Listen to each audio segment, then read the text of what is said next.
Hello and welcome back for your daily dose of LOL Esports content, where I'm going to cover the games that took place in the LPL and LCK today and preview the two series that will take place tomorrow in the LPL. Predictions went 1 and 2 on the day, so not a great run here.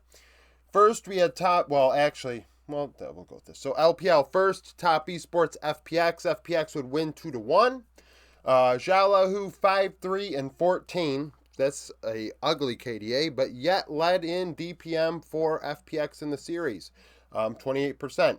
Milky Way, the rookie, once again, playing very well. Zhao Feng yesterday, Milky Way today, back and forth. These two are pacing. All rookies, in my opinion, in all four major regions. 15-4-17. Jackie Love, 5-7-18, 29% of damage in the loss. So, this was kind of like the Milky Way show. TN ends up being MVP, and we'll get into that. So game one, Topper up about 1K gold at 15 minutes. 37 CS lead for the bot duo of Jackie Love Mako into Duck Dom Life. Once again, we see a TF bot lane. I hate TF bot. I don't care how good it is in solo queue. I don't care this, that, or the third. I have not seen a good TF bot lane yet. Milky Way on the Viego. High KP early on, making things happen for FPX, securing a Grub spawn and a Drake. Care on the Karma, got a few kills in the early game as well. Cream on the Akali would respond. Cream getting his Akali in all three games and yet lost the series, that being his signature pick. TN on the Rel would clean things up in the final team fight with a pentakill. Yeah, a pentakill on Rel. Definitely did not have that on my bingo card.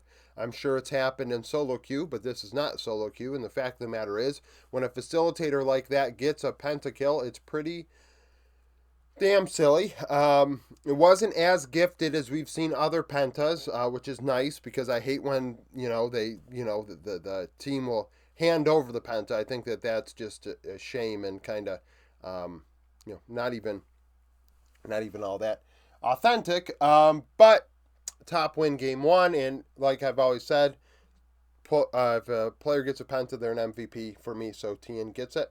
Game two, FPX pace top.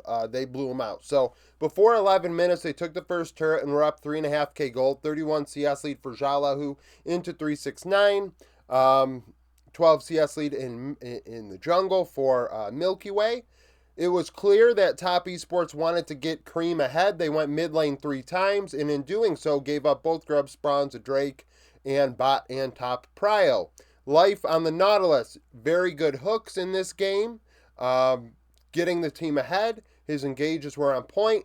Cream on the Akali was a breath of fresh air for Top Esports in this game, giving them even any chance in a mid to late game team fight. Actually, I think it was 2 of them that he performed decent in. But Milky Way was too strong on the Xin Zhao. Once again, with all the high KP early on and making things happen and getting these objectives. TN wasn't keeping up. Like, obviously, it was a choice, right? Hey, let's go mid and really try and get Cream ahead, and we'll just let Cream's Akali carry us. And it didn't happen, not even close. Game 3, it was tied at 18:30. So now we're in a situation where it's game 3. Let's all calm down here. And Top Esports once again tunnel visioned, and they tunnel visioned on getting 369 on the Aatrox ahead. He did have a solo kill in this game. Care on the Karma, really strong for FPX in the early game. Milky Way and the Xin Zhao once again as the game went along. He was just getting stronger and stronger, tanking for the team and securing kills. But when it came to, like I said, the tunnel visioning part, Top went after Jalahu time and time again. I think they ganked him like 5 times in the mid game. Like, eventually the gold isn't really worth it. And they lost the game in the end in a very bizarre situation. So Top Esports actually took the first Drake and I believe even had Soul, or were at the very least at Soul Point. And try to take Baron, as FPX said, well, we'll take your Nexus. It was one of those deals where FPX had out macroed top to the point where they were in a position where they could hypothetically try and push down mid, and Top Esports were trying to take the Baron and thought that they could do that and beat FPX back to the Nexus, and it just didn't happen. As I think it was Care, Duckdom, and Shalahu maybe that were at the Nexus taking it. Just not a great decision by Top. Obviously, you don't want to. Of course, you don't want to trade your Baron for your Nexus. That's insanity. And at the same time, you do have to give FPX credit. A younger team in the top side of the Rift.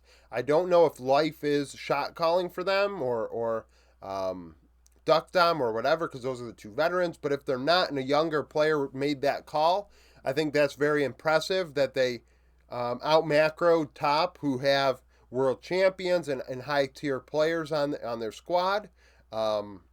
Much more experience, to say the very least, and have been in bigger moments and been on the international stage, except for Cream. So for FPX to do that, that was impressive, because the game was tied in the mid game. I mean, hell, we're at 18:30 and the game's pretty much tied now. Top Esports had an advantage in CS and all the areas. I mean, now Top was essentially tied, but 31 CS lead for Tian, 22 for Cream, 54 for the bot lane of Jackie Love Mako, and it didn't make a difference because Milky Way had been securing all those kills, and when it finally came down to the macro, FPX beat them. So it's not a great look for Top. You don't want to lose in this way, but it's impressive for FPX nonetheless. IG LGD. IG win 2-1 on 21, 5, and 17, 32% of damage. Cryan 3, 5, 27.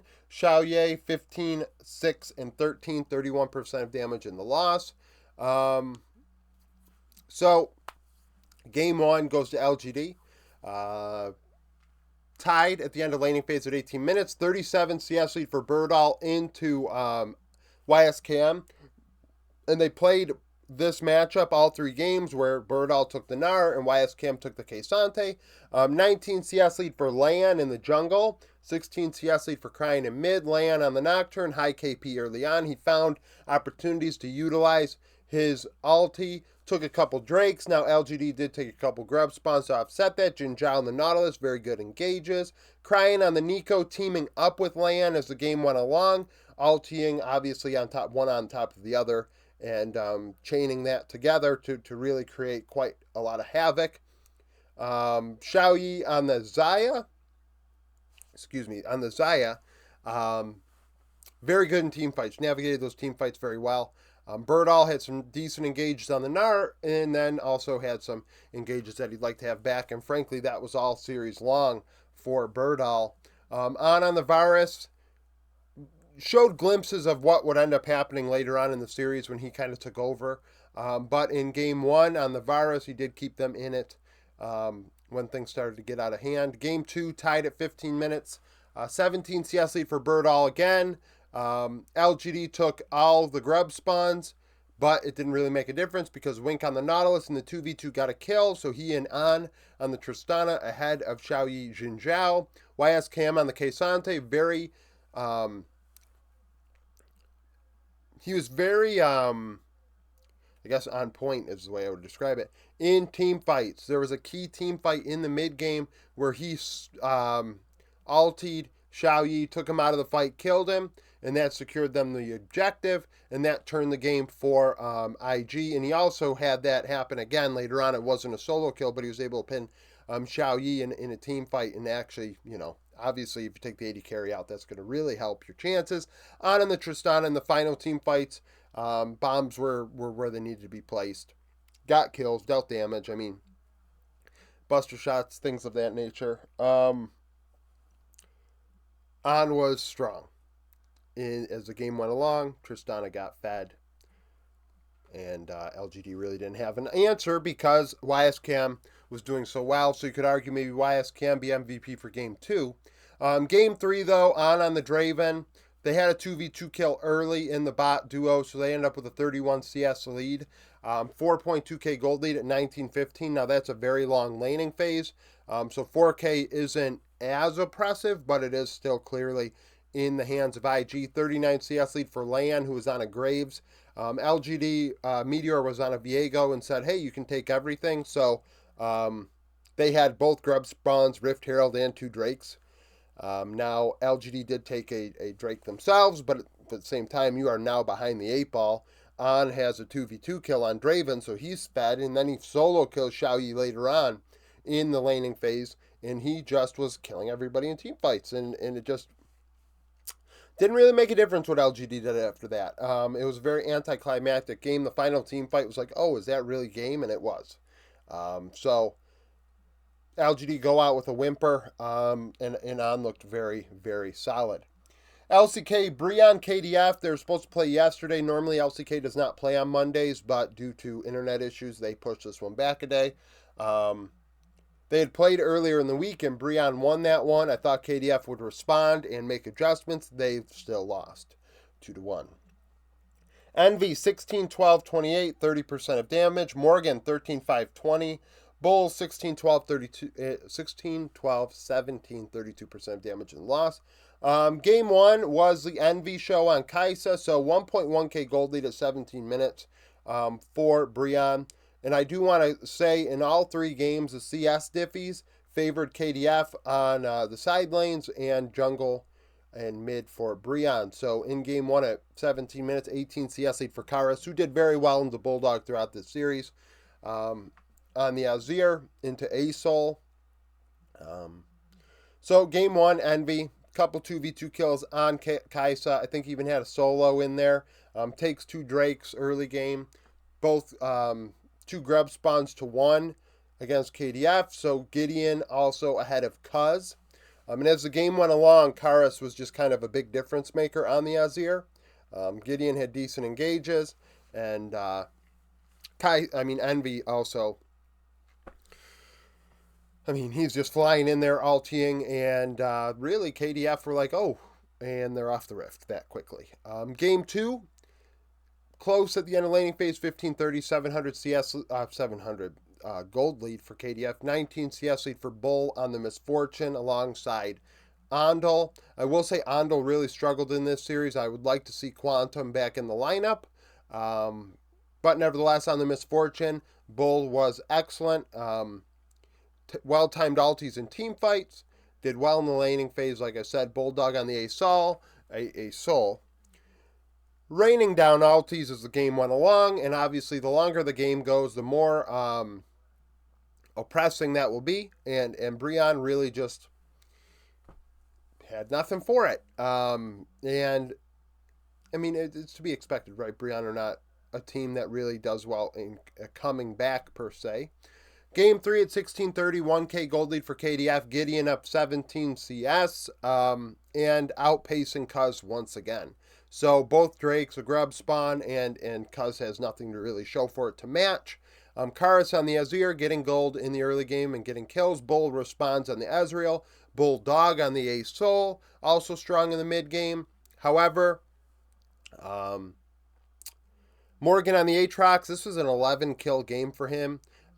Very, very strong in team fights. It became a big problem for KDF as they started to try and take him out instead of taking out Envy. So Envy's allowed to deal some damage, and if Morgan's still alive, he got the kills.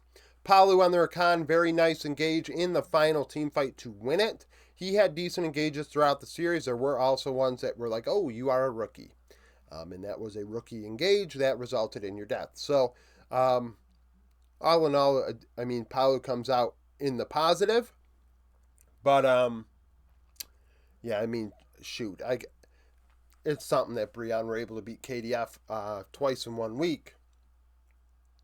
Sneak peek for tomorrow, LPL, Thunder Talk, BLG, Thunder Talk 2-5. Beat Ultra Prime, BLG 6-1, beat JDG. Last time they played, BLG won 2-0. 7 of the 10 starters are the same. Bin and Elk went 17, 4, and 31 for half of the team's damage. Hoya 1XM, 4, 10, 8, and 49% of damage in the loss. Team Wii and JDG, Team Wii 5-2, beat IG, JDG 4-1, lost to BLG. Last time they played, JDG won 2-0. Half the starters are the same. Kanavi and Missing went 5, 10, and 37, 23% of damage in the win. Hung and Iwandi, Hang and Iwandi 7, 15, and 33 for 22% of damage in the loss. So we'll see how JDG respond to their loss to BLG. Thank you for watching. If you like the video, like it. Subscribe to the channel for daily League of Legends content. Follow me on Twitter, join the Discord, become a YouTube supporter, and hope to see you again tomorrow.